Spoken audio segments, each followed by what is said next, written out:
is the #1 wall and equipment cleaner, making hard, labor-intensive cleaning a thing of the past. It's as easy as 1, 2, 3. Step 1, simply apply new wall from the bottom up with low pressure, working manageable sections 2 to 3 feet at a time. Step 2, let it sit about a minute or 2. Step 3, simply rinse it off with high pressure rinse, working again from the bottom up. Make sure you test in an inconspicuous place first. You want to make sure you have your dilution ratios right, as well as your dwell time, because not every surface is the same. And just like that, we've got fresh, clean walls in our car wash. They look just like brand new and they require no scrubbing. Get new wall from Arcadian Services, where our motto is chemicals, technology, and partnerships.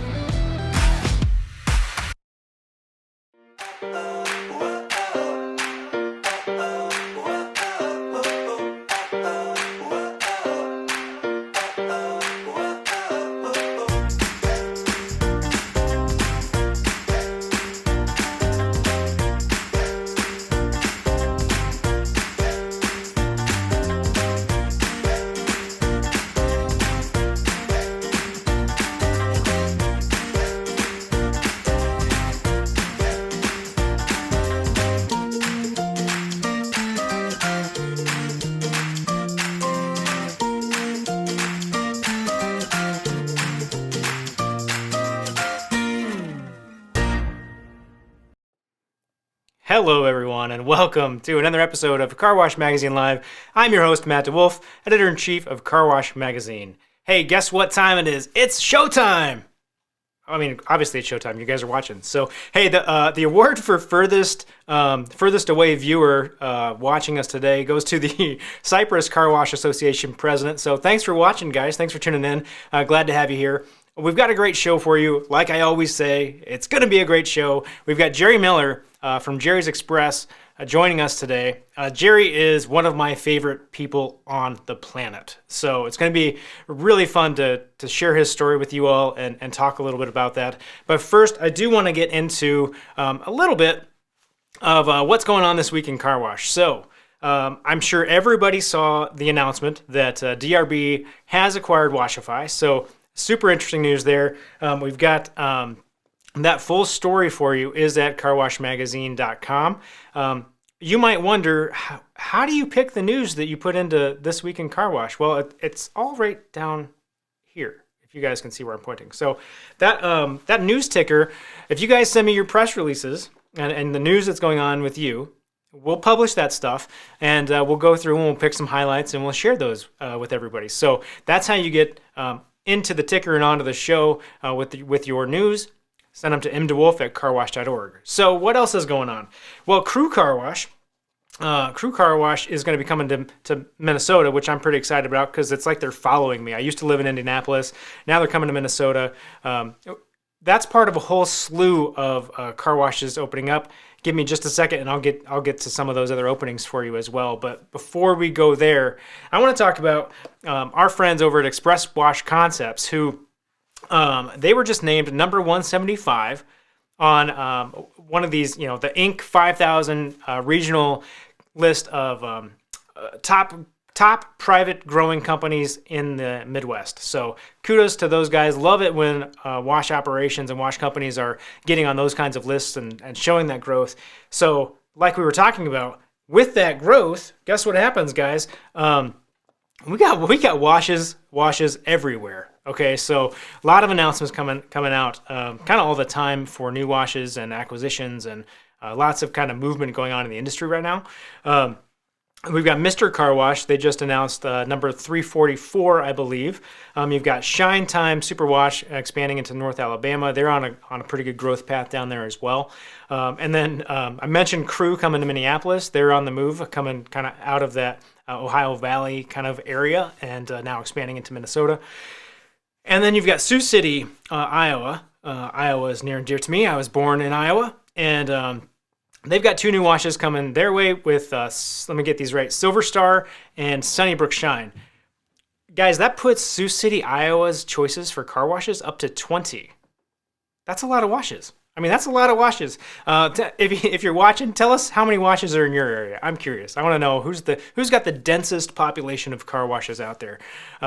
But guess what? With all these washes, guys, that's what we're here for. We're here to help share your stories and help you get the ideas and inspiration that you need to make sure that you're staying competitive, that you're differentiating, and we're going to keep doing that here for you today. So one way that you might want to do that, let me get this up here for you so you can see it.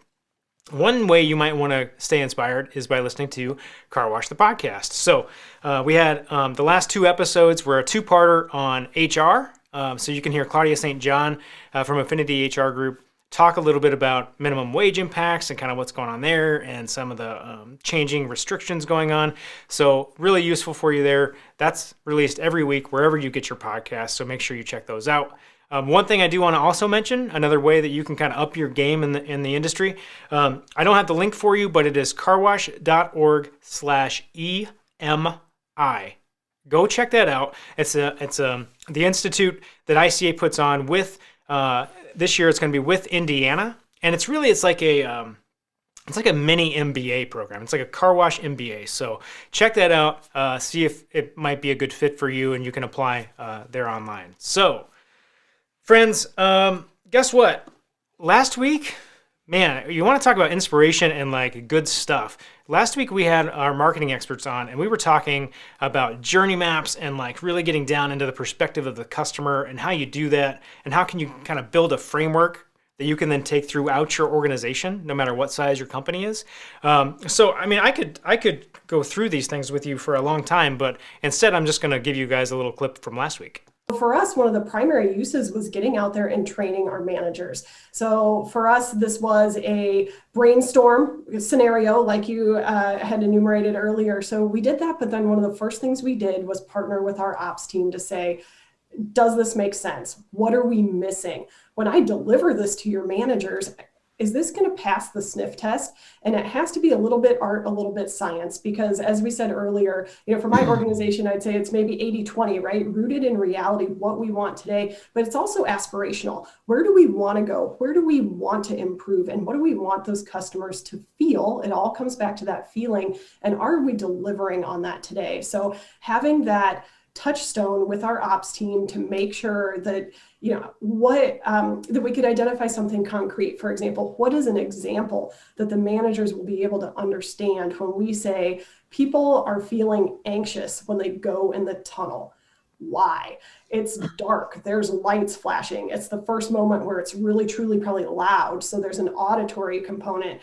And then you're asking them if they want an air freshener, pointing at the signs, trying to load them, they're going in. So really being able to say, like, managers, how can we take that reality of the site that they're experiencing and the feeling that we wanted to impart there to help them relax, to help them feel confident and in control when they're going into that tunnel. So for us, the process was really to partner with the ops leadership team, make sure that we had some touch points and some discovery points from ops before we turned that into a training document. All right, so there's some knowledge for you from last week's episode. If you want to catch more of it, you just go to carwashmagazine.com and you can watch the latest episodes. You can catch all the episodes historically, but that journey mapping one is one of my favorites, so you'll want to check that out for sure. Guess what time it is?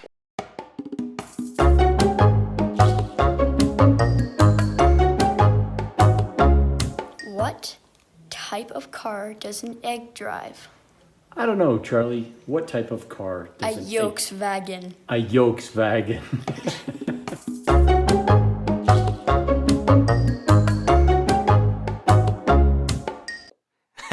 So that was a great joke for you, coming to you from Go Car Wash. If you guys have jokes, you know what to do. Send them to me at mdewolf@carwash.org. I love what we've got going on. We've got like a whole theme now with car wash kids telling jokes and being able to share those with you all. Super fun. Side note, you may not have recognized this, but I am not doing any April Fool's jokes on this program, and that's partly because of what I watched happen to Volkswagen when they tried to April Fool's that they were going to change their name to Volkswagen. That was a bad idea, guys. They had to unravel all that and spend a whole lot of time just saying, guys, we were just kidding. We're not really doing that. So that's why I stay a little bit away from April Fools. Too much mind share, too much drain. Hey, that's a random aside, but guess what's going to be fun? We're going to check out a tour right now of Jerry's Express in Flower Mound, Texas.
All right, here we are, friends.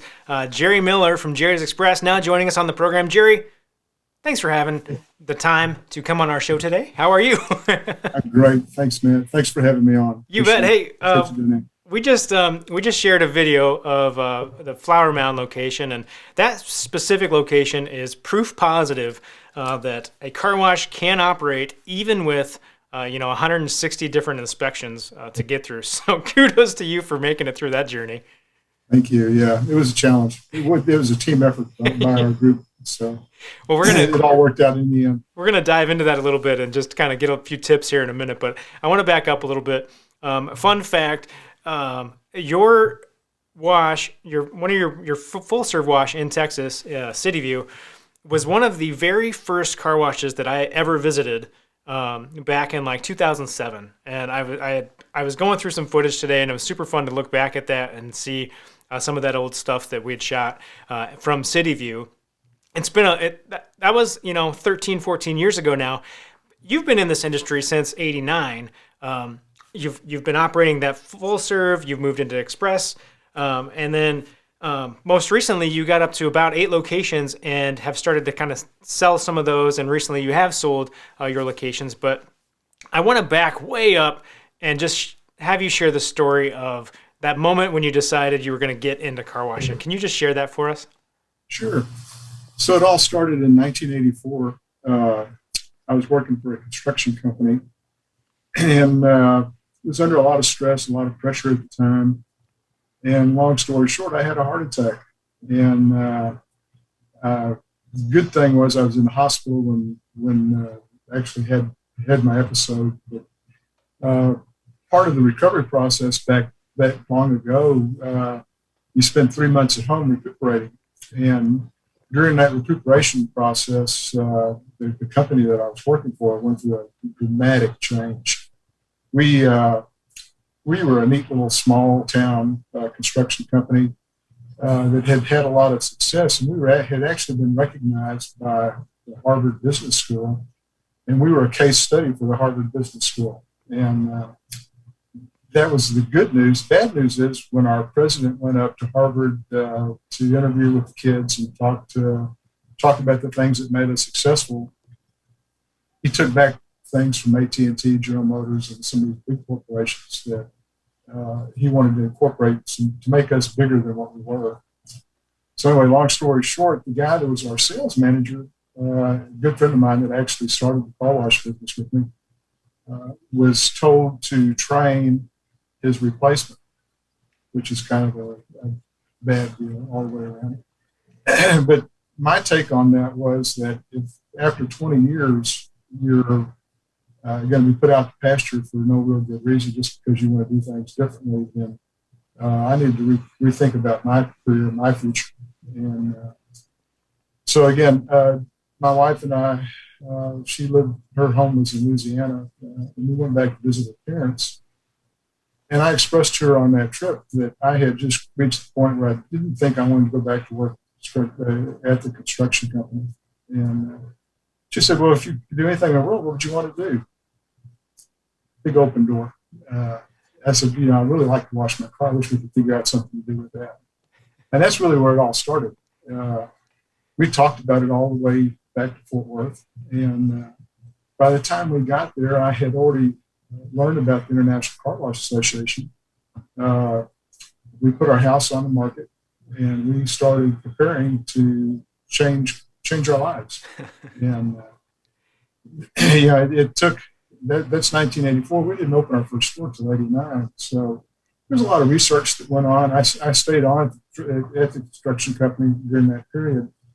But in December of '86, they asked me to go to Virginia. Okay. And I was too deep into the car wash research at that point. And I just said, no, I don't think I can do that. So they let me go. And so the next 3 years until we got open, I spent all my time doing research about the car wash industry. So we were probably one of the few guys that knew more about car washing that had never had a car wash up to that point. So anyway, that's what made it fun. We learned a lot, and we met a lot of people through that process. I attended my first show in in Las Vegas, probably in '86. Okay. And then went to the following year. Claire could probably give you more information on that. The next show was in Nashville, and we were at the Nashville show in '87. We were ordering equipment. That's crazy. And so I was talking about equipment anyway. So it's a long process, but it all worked out. We did things a little differently. And you know, for guys starting out, it's hard to get the money to raise raise enough funds to start a business like that. And our approach, I went after investors and had people that wanted to invest in me and invest in my idea, but they didn't want any liability associated with that. And so what we ended up doing, our first location was built out of all equity. We raised the money to build the store, have enough operating cash to sustain us for several months, and that's how we started. And we opened in June of '89, and the rest is history.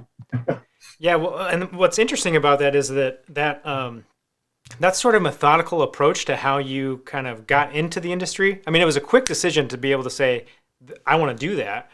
But that methodical approach to how you kind of got yourself into the industry and how you kind of went from '84 decision point to '89 opening is really kind of carried through your business over the years. And I think part of that is because of the way that you guys structured that first deal and how you've kind of continued to kind of focus on that board. And I think that that's one of the things that maybe folks in the industry might overlook a little bit is the power of having a good board behind your business. Can you just talk a little bit about kind of maybe why that board is important for you and how that helps you guys shape decisions? Yes, I think part of the focus there was the largest investors. I had three guys that were willing to really step up, and so they were obvious choices for the board of directors. And one was a CPA, one was a real estate developer, and one was a self-service multi-site operator and oil change operator in another city. And I think as a core group of guys, we spent a lot of time in the boardroom talking about what our plans were. We had to develop a business plan. We all worked towards getting on the same page with that. And that's the interesting thing about a board is that you don't always agree 100% on the approach, but you talk through it until you reach a consensus. And for me personally, having a board of directors was an accountability that has been with me since I started the industry. So those guys were instrumental in making this thing work for us. And I think the other thing that not only their wisdom in their field of expertise, but they brought a customer perspective to the table too. And so, just as an example, wheel deals used to be popular back 25, 30 years ago. But what is a wheel deal? I mean, the guys in the car wash industry knew what a wheel deal was. It was wheel cleaning and tire dressing. Customers didn't know that. And so we did little things. We changed it to wheels and tires package. It made sense as a consumer. Yeah, it's that that same thing that I like to talk about is like stay away from inside baseball. Like we get really excited to talk about the technical term or the way that we talk to each other about these things. Customers have no concept of what that is, so it's really important to just keep it real simple, real clear, so the customer can understand that. I want to stay on that board train a little bit because you had your board that kind of helped shape your business, and you guys leaned on that pretty heavily over the years to great success. You also gave back, though. You served on both the Southwest board and the ICA board. Can you talk just a little bit about maybe why that's important and what that kind of did for you? Yeah, I think starting with the regional, I think it's important to know what's going on in your home market and to be involved in the process. The thing about being on a board is the guys that typically serve on a board of directors are people that really enjoy what they're doing and they're really good at it. So for me, my personal takeaway is it was always a learning experience being around those guys. And but it was also, I was kind of starstruck at my first board meeting because I was in a room with people that I've been reading about, for that 5-year study period. And it was interesting that I got to spend time with those guys and learn from those guys. So again, I think a regional board is you see things on a state level. Mm-hmm. On the international car wash board, you have the opportunity to see and work with all the regionals and see what's going on across the community, not only in the United States, but in other countries. And so, again, I've had the opportunity to make friends literally all over the world and have car wash friends all over the world. And that's that was spending time with those guys was a huge learning opportunity for me. And so I got more than I gave. Yeah. Well, you gave quite a bit, Jerry. I mean, your time on the board started with having to deal with touring car washes with me and and spending time doing that. That's 2007. That's 14 years ago. Yeah. Go figure. Yeah. Go figure. Holy cow. But we're still both here. In spite of maybe our best interests at heart, but hey, here we are.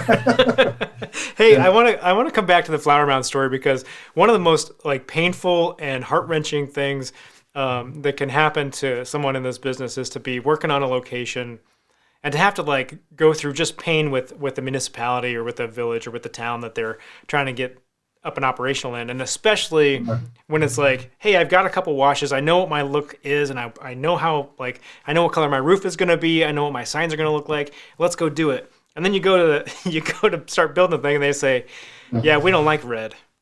And that's kind of what happened to you in Flower Mound, right? You guys had red roofs, you had a look, and you went to Flower Mound, and they said, yeah, that's not going to work for us. Can you talk about kind of how that worked?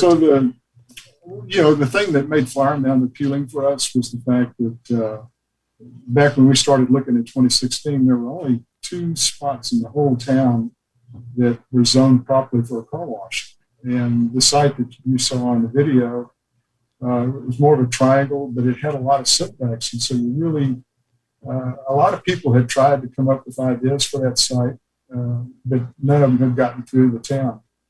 And interesting enough, the town of Flower Mound, before you can get too far down the road, you have to you've got to get the planning committee on board with you.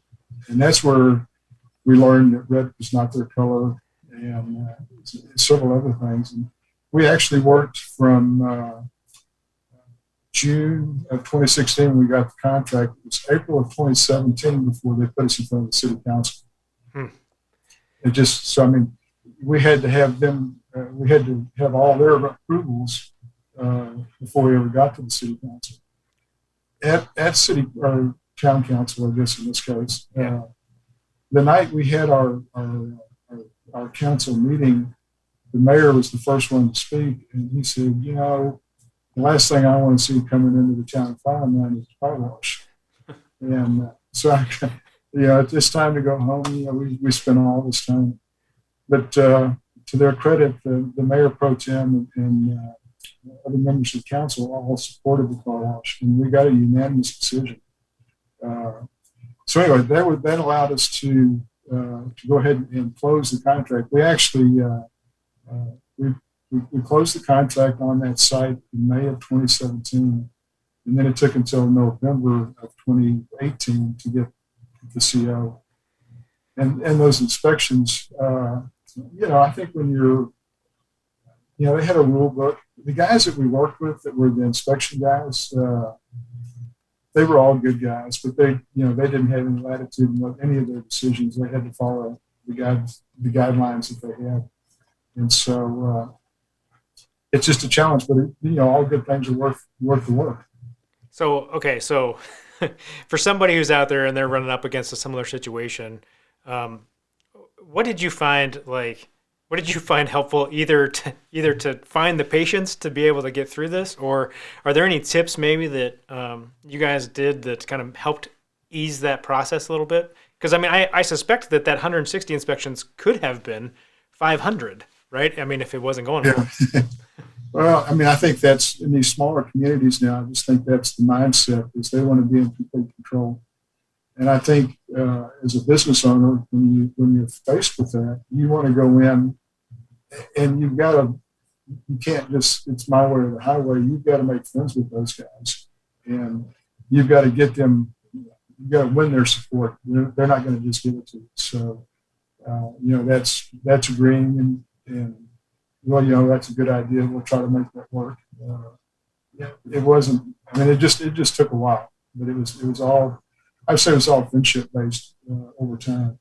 Yeah. Building those relationships with folks and just coming at it with, I mean, we've said this on the program before, but coming at it with some grace, right? And understanding that you're both human beings and you're trying to figure out, and let's kind of come to something that will work for everyone. Maybe the roof won't be red, and that's going to be okay this time. Well, yeah, that was one of the things. They changed the color, they changed the signage, they changed the actual design of the building. They thought our building looked like a barn, so they wanted to add it was just a lot of things that we had to do that actually cost more money. Yeah. But the town became very supportive of us, and it's going to be one of the best locations in the chain. At the end of the day, it's got that intersection that you saw where the light is at the corner, 65,000 cars a day. So we have a lot of traffic there. Yeah, not a bad spot to sit. That's for sure. Hey, I guess maybe, I don't know if this is good news or bad news then after all that work, but you have recently sold all your Jerry's locations. So you're out of that. You did that work. You sold. But you're not going to leave the industry that quickly, No. or so I hear. So what's up next? Well, let me kind of go back to the sale. I mean, I think we had having been in business over 30 years, we had a lot of investors with us that have been with us since day one.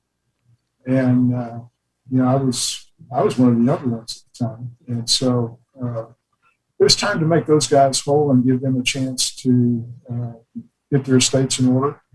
And it was also an opportunity for us as the board to downsize the number of investment group going forward, so that if you're going to work that hard, we were trying to get it to a point where we had a larger ownership. But it's not just about the money. It's about making sure that it's the right fit for your staff and all your employees going forward. And so, it's kind of a two-way deal. It's got to be a good fit all the way around for this part.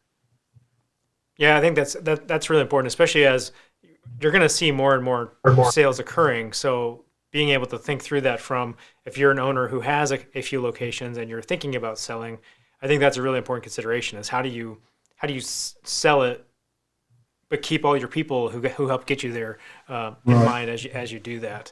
Right. So you sold those washes. You made sure everybody's taken care of. You did the right thing on that front. Now what? Now what do you do? Do you go play golf, or you start over? No. We've already started another company, and so for the last 3 years or so, we've been working with a development group, and we're close to getting our partnership agreement put together, and. The thing that's appealing to us about that is we'll be in protected communities. And I know that for the car wash group as a whole, the competition is really getting tough. And so this gives us an opportunity to go into communities where there is not a car wash and know that we'll be the only car wash that will be in that community. And that's exciting. It hasn't happened yet, but we think it will. Yeah. And so that's really our focal point.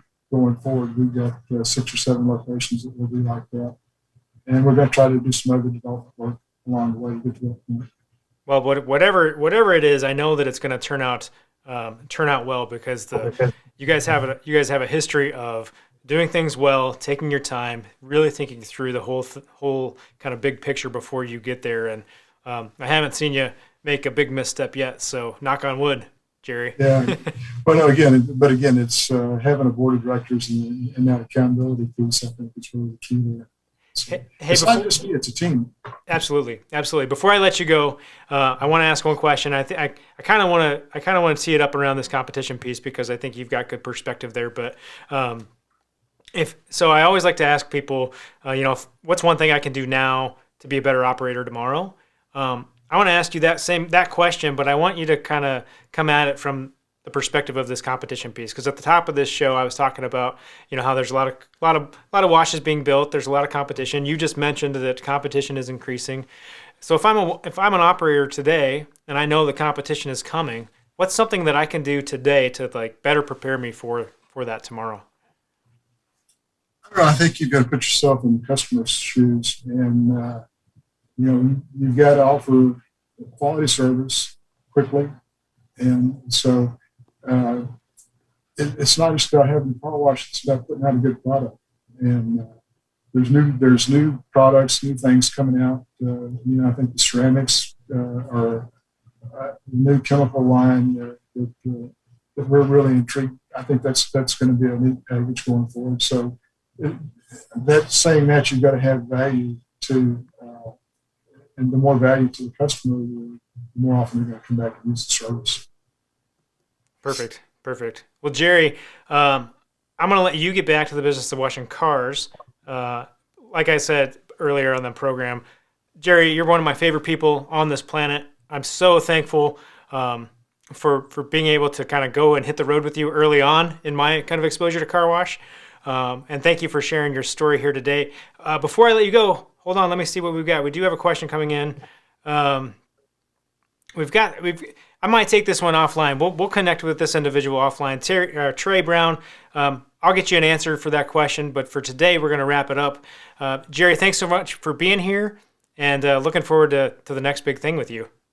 Thanks, Matt. Thanks for having me. Appreciate it. Hey, everybody watching at home, as well as I do, where to find these episodes. If you want to see more just like today, or you want to see some of our marketing panels, or you want to see other stories that get you inspired about this industry, you can go to carwashmagazine.com. You can watch them on YouTube. You can scroll Facebook. Wherever you're consuming your video content, we're there for you. So until next week, my friends, you know what to do. Keep it clean. I'm just having a good day, having a good day.